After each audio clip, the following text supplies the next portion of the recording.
ठीक है, आप बोल दें बेटा, तुम बोल दो आखिरी बार। चलो। अस्सलाम वालेकुम। वालेकुम सलाम। मेरे भाई का 4-5 साल पहले एक्सीडेंट हुआ था।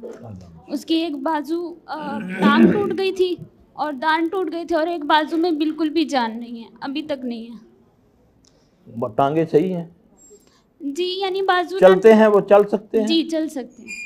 अल्लाह उन्हें शिफा दे बेटा। यानी ना उस हाथ से, सीधे हाथ से ना खा सकते हैं, यानी ना अल्लाह से शिफा, अल्लाह से सलाम शिफा। करे तो हाथ भी नहीं मिला। बातें सही करते हैं, नजर ठीक है उनकी? जी। हाँ, तो इसलिए उसका ज़हन भी ठीक है।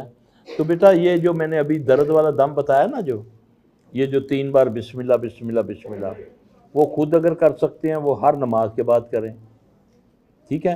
हाथ फेरते जाएं जहाँ भी है, तो ये पढ़ते जाएं। 3 बार बिस्मिल्लाह पढ़ें, बिस्मिल्लाह बिस्मिल्लाह बिस्मिल्लाह। 7 बार पढ़ें औज़ु बिइज़्ज़तिल्लाहि व क़ुदरतिही मिन शर्रि मा यजिदु व हाज़िरु। 1 बार इखलास फलक नास पढ़ के, 3 बार आज़िज़ बिल बास रब्बन नास, और 3 बार ही बिस्मिल्लाह अर्क़ीका मिन कुल्लि शैइन युज़ीका, ये पढ़ के अपने आप को दम करें, अल्लाह उन्हें शिफा दे।